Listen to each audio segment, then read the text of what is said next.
I 35F, work as a senior software engineer at a major tech company in Seattle, leading critical projects that require intense focus and attention to detail. The current situation with my family has reached a breaking point, and I need outside perspective on whether I'm being unreasonable. My childhood memories are dominated by arguments my father's, 58M, voice thundering through our house while my mother tried to maintain composure. I was 7 when they divorced, and my sister, 30F, was just 2.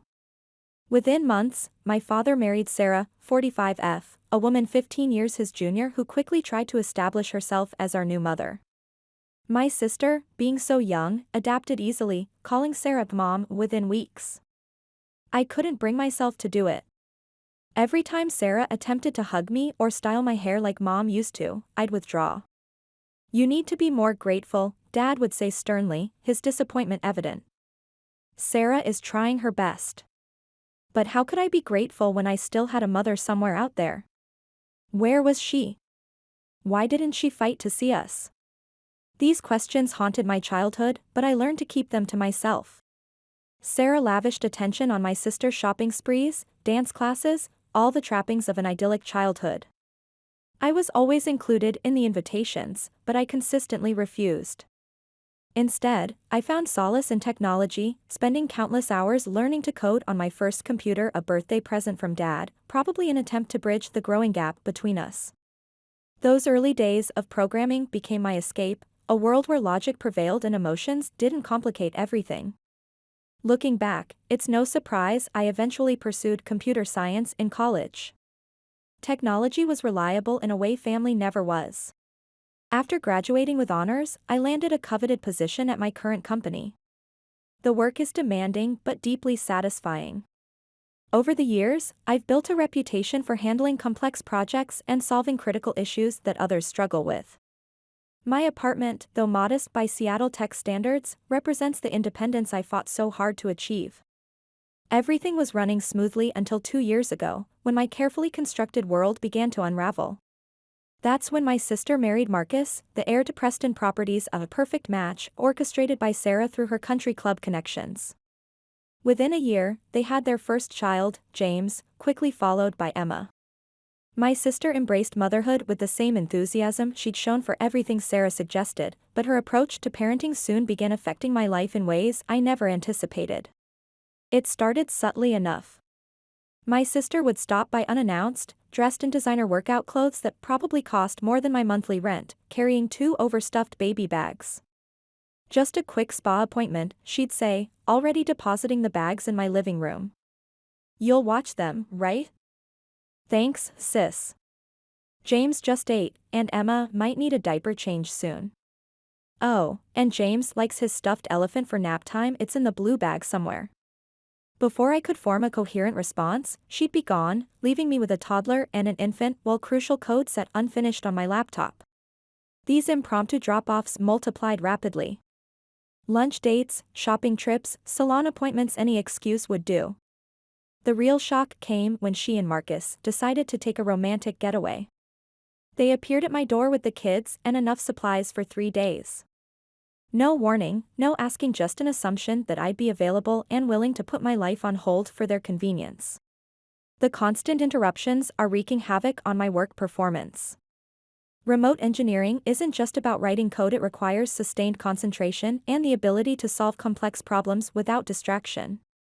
Every time I settle into debugging financial algorithms or join a crucial video meeting with stakeholders, there's a cry, a crash, or an "Auntie, I'm hungry."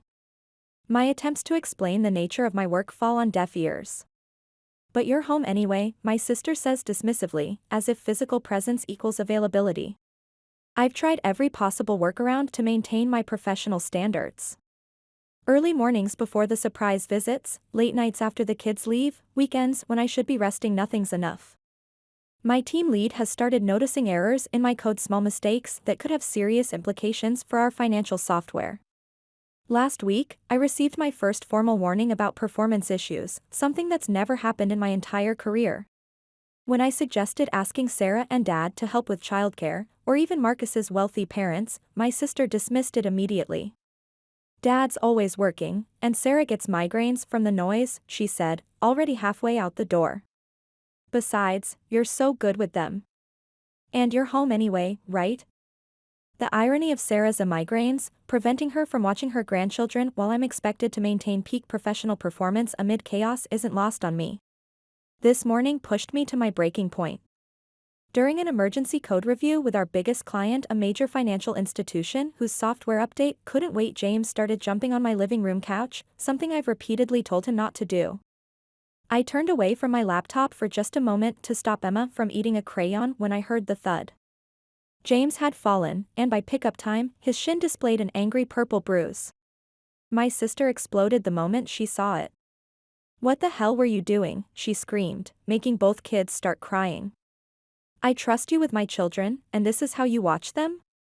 He could have been seriously hurt. "Maybe if you actually watched your own kids," I started, but she cut me off, her face flushed with anger. "I knew I shouldn't have left them with you. You're so irresponsible. What were you doing? Too busy with your precious code to keep my son safe? I should have known better than to trust someone who can't even maintain normal family relationships." That last barb struck deep, a deliberate reference to my strained relationship with Sarah, a wound my sister knows exactly how to salt. Years of resentment bubbled to the surface, all the times I'd been taken for granted, expected to put my career on hold for everyone else's convenience, judged for not fitting into their perfect family narrative. The client meeting was already ruined. My reputation, possibly my job, hanging by a thread. And here was my sister, perfectly polished in her designer outfit, berating me for not being a good enough free babysitter while trying to maintain the career I'd worked so hard to build. The worst part is, I actually love James and Emma. They're innocent in all this family drama, and in different circumstances, I'd cherish being their aunt. But the current situation is untenable. My sister treats me like an on-call nanny while simultaneously criticizing my care, Dad enables her behavior while holding his inheritance over my head, and Sarah watches it all with that same disapproving expression she's had since I was 7. I'm at a crossroads now. My career, my independence, and my family relationships are all at stake. Something has to give, but I'm not sure what the right move is anymore. The situation reached a critical point during a major financial system update launch. I, 35F, was leading the security audit, my chance at a promotion that would solidify my career at the tech company. Despite my clear explanation about the deadline's importance, my sister, 30F, dropped off her kids as usual, dismissing my concerns with a casual, "It's just for a few hours." During a crucial stakeholder video call, my nephew James's screaming over a toy dispute forced me to miss critical security feedback. The disappointment in my team lead's expression said everything. I had compromised the entire project's integrity.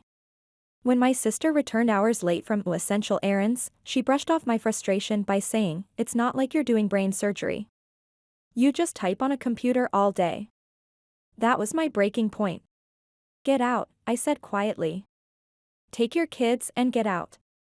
I'm done being your free babysitter. I have a real job, one that pays bills and requires actual focus. Hire a professional if you need childcare." Dad, 58M, called immediately, his voice thundering through the speaker. "What the hell do you think you're doing? Your sister is crying her eyes out. How dare you treat her this way? If she doesn't like how I watch her kids, she can watch them herself," I shot back. "You will apologize to your sister immediately. This kind of behavior is unacceptable." Unacceptable? What's unacceptable is dumping your kids on someone without warning and then getting mad when they can't provide professional childcare while working full-time. "Listen here, young lady," his voice dropped to that dangerous tone I remembered from childhood. "If you don't start showing more respect to your sister and treating your family better, you can forget about your inheritance. I'll leave everything to her after this disgraceful behavior." The threat hung in the air, a familiar manipulation tactic. But something had changed. Maybe it was years of therapy, maybe it was just exhaustion, but his words didn't have their usual power. After 2 days of tense silence, my sister suggested meeting at our usual coffee shop to work things out. We established boundaries, 24 hours notice before bringing the kids over, no more surprise visits. Things improved slightly. The children still came, but on a predictable schedule that let me arrange my work accordingly. As Christmas approached, I planned a ski trip with college friends, my first real vacation in ages. When I heard my sister was planning a family trip to Europe, I assumed it included the kids. 2 days before my departure, I stopped by with Christmas presents. Their house was chaos, suitcases everywhere, clothes scattered about. Dad and my stepmother Sarah, 45F, were there too, Sarah directing the packing like a general organizing troops. "These are so cute," my sister exclaimed as the kids opened their presents. "They can play with them while staying at your place during Christmas." I froze. "What?" "Oh, it's going to be amazing," she continued, oblivious to my shock. "Marcus's college friends are joining us in Paris, and then we're hitting the ski slopes in Switzerland.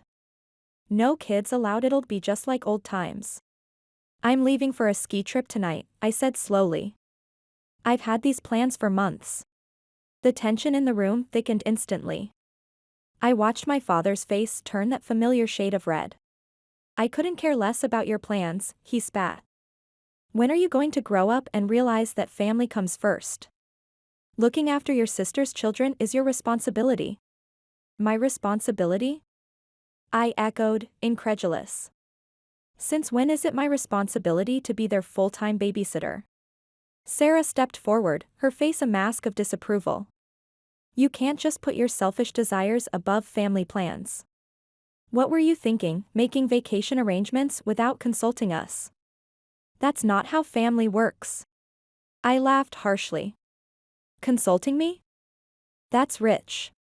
Did any of you consult me before planning your European vacation?" "We shouldn't have to ask," my sister said, bouncing her daughter on her hip. "You're their aunt. Then why don't you ask their grandmother?" I gestured towards Sarah. "She's family too, isn't she?" Sarah's expression cracked slightly. "Don't be ridiculous. I can't possibly watch them, it's far too demanding at my age. Besides," she smoothed her designer blouse, "your father and I are going on the trip too, of course." "That's enough," Dad roared, making the kids start crying. "I've had it with your attitude. You've been difficult since you were a child, but this is the last straw. If you can't put family first, then maybe you don't deserve to be part of this family's future.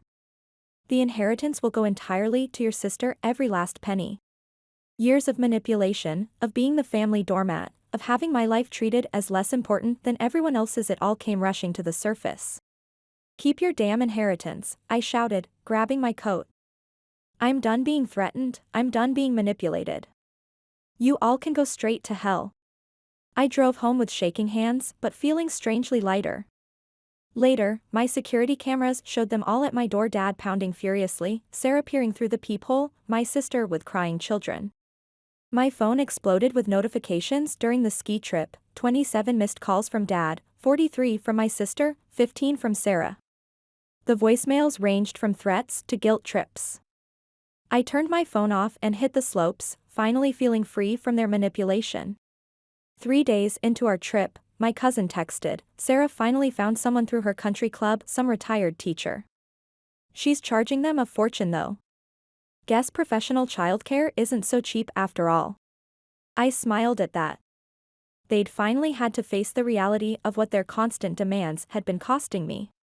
The mountain air felt cleaner somehow, like I could finally breathe without the weight of their expectations crushing my chest. Update 1, it's been 2 weeks since I walked out on my family's Christmas demands. After returning from my ski trip, I found my inbox flooded with work emails. The project I'd compromised due to my sister's childcare demands was under intense scrutiny. My team lead called an emergency meeting. "Your work has been stellar for years," she said. "Whatever's going on in your personal life is affecting your performance. Take a week to sort it out. We can't afford another security oversight." During that week, my sister reached out through a mutual friend, suggesting we meet at our usual coffee shop. The woman who walked in wasn't the perfectly polished sister I was used to. Her designer outfit was wrinkled, her hair hastily pulled back. The retired teacher Sarah found charges $45 an hour, she said without preamble. Plus extra for evenings and weekends. That's more than Marcus and I expected for childcare. I sipped my coffee, waiting. The silence stretched between us. I didn't realize how much I was asking of you, she continued. Watching 2 kids while working a full-time job, I guess I took advantage because you never sent me a bill. It was never about money, I replied. It was about respect. About acknowledging that my career matters too. We talked for hours.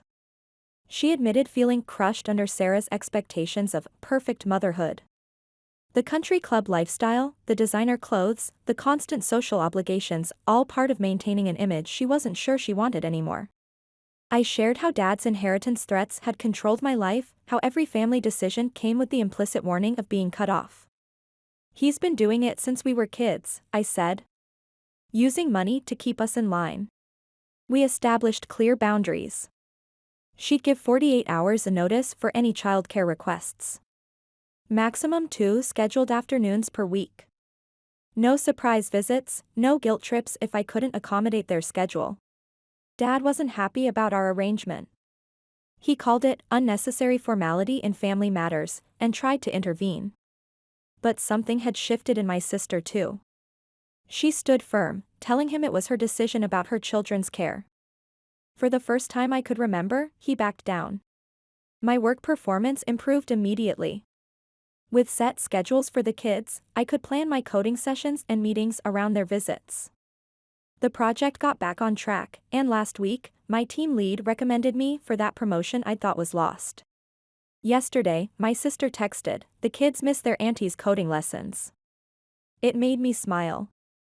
During their last visit, James had shown genuine interest in my work, asking questions about my laptop, making numbers dance. When I showed him a simple animation I'd coded, his eyes lit up.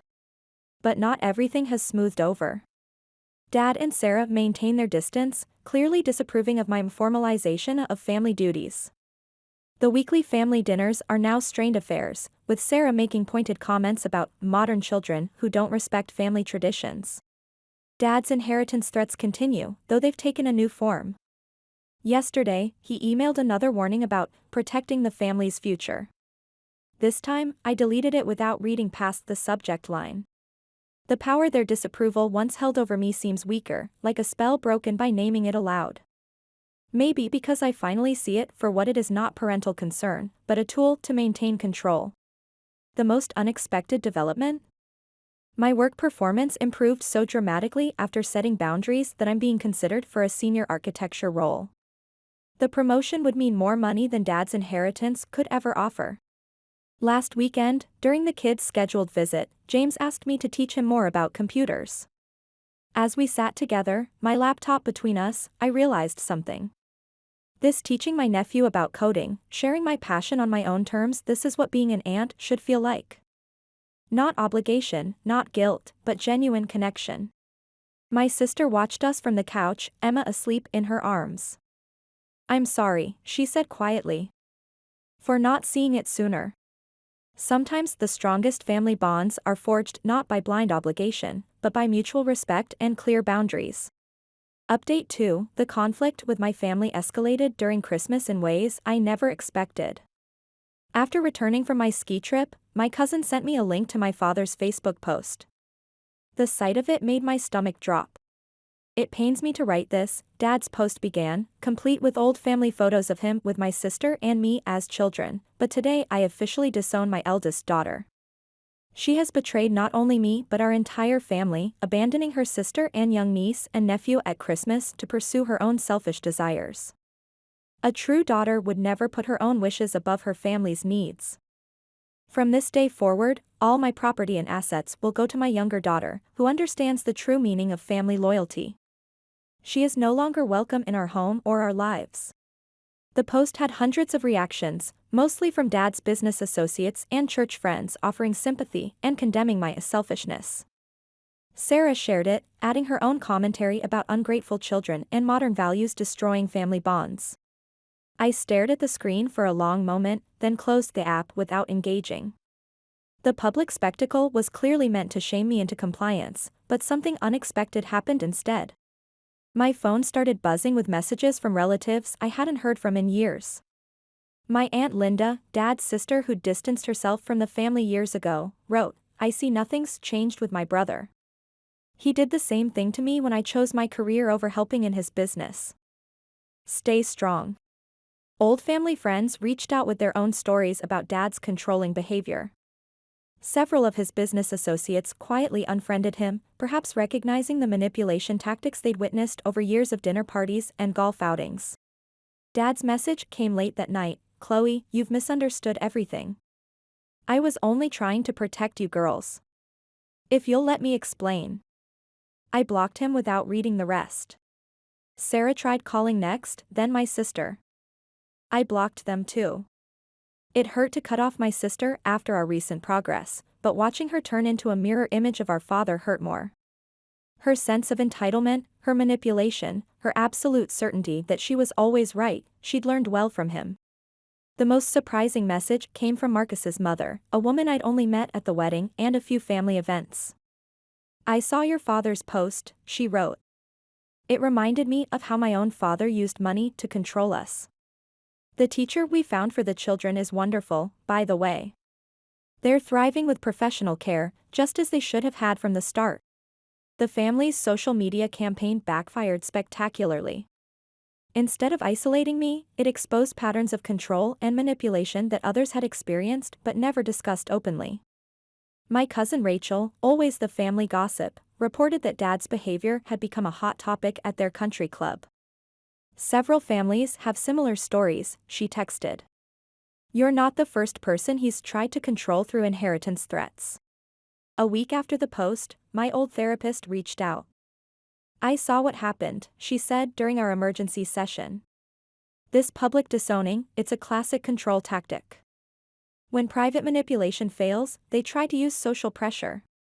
The fact that it's not working as intended suggests you're ready to break free from these patterns." She was right. The public shaming that would have devastated me a year ago now felt almost liberating. Dad had played his ultimate card, social humiliation and disinheritance, and discovered it no longer held power over me. My team at work was surprisingly supportive. My team lead pulled me aside after seeing the post. It had made its rounds in tech circles, given Dad's business connections. "Family drama is tough," she said simply. "Take whatever time you need. Your work since setting boundaries has been exceptional, that's what matters here."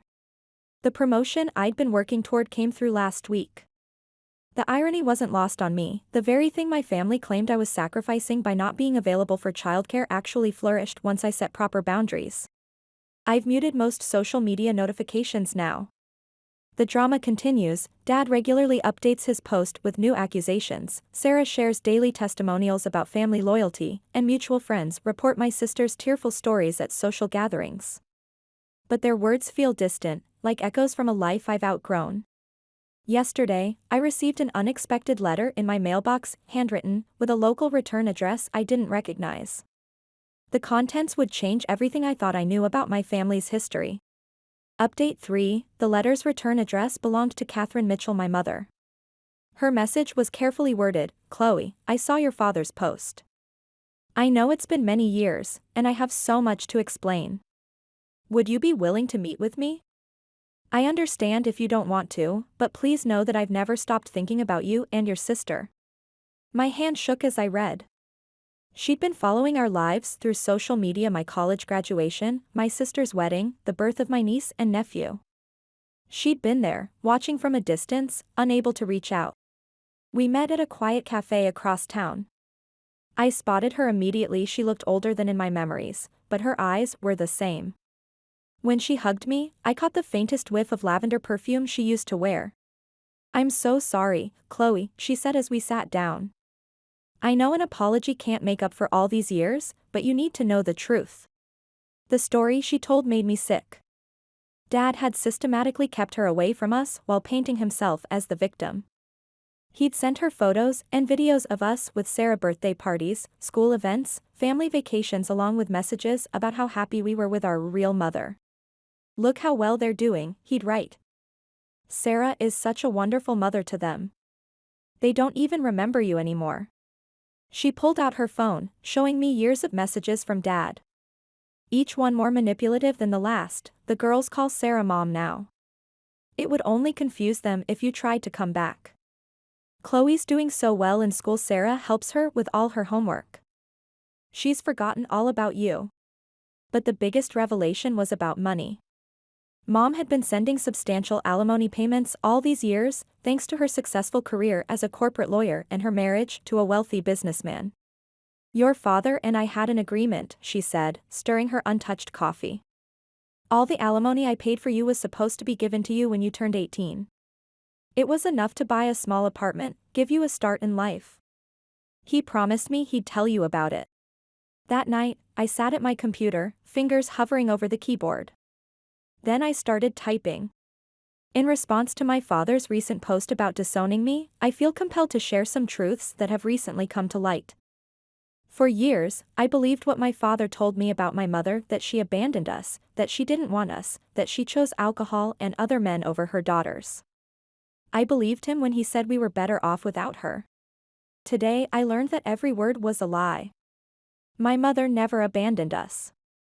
She was pushed away by a man who used manipulation and lies to maintain control over his daughters. While he painted himself as our savior, he was secretly receiving substantial alimony payments from our mother, money that was meant to be given to me when I turned 18. Instead, he held this money over my head for years, threatening to withhold his inheritance if I didn't comply with his demands. He sent our mother photos and videos of us with our stepmother, telling her we were happier without her, that we'd forgotten her, that we called another woman mom, all while she watched us grow up from a distance, sending money she thought would secure my future. Keep your money, Dad. I don't want an inheritance built on lies. I don't want anything from a man who could so cruelly separate children from their mother for his own benefit. The responses came flooding in immediately. Relatives expressed their shock and disgust. Old family friends reached out with stories of their own about Dad's controlling behavior. Several of his business associates quietly unfriended him. Dad's message came late that night: "You've misunderstood everything. I was only trying to protect you girls. If you'll let me explain." I blocked him without reading the rest. Mom helped me find an apartment in her neighborhood, insisting on buying it outright. Now we have dinner together 3 times a week. She tells me stories about my early childhood, fills in the blank spaces in my memory. Sometimes we look through her old photos, ones I'd never seen before, of her holding me as a baby, teaching me to walk, reading to me and my sister. "Do you think you'll ever speak to your sister again?" Mom asked recently. I thought about my sister, about how thoroughly Dad had shaped her into his image. "Maybe someday," I said, "if she ever learns to think for herself." But I'm not holding my breath. For now, I'm focused on rebuilding my relationship with my mother, making up for all those lost years. I'm learning that family isn't about obligation or control or threats, it's about love, respect, and truth.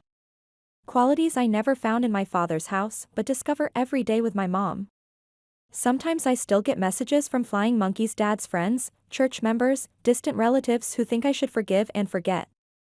I delete them all. I've spent enough years living under the weight of other people's expectations. I'm finally free.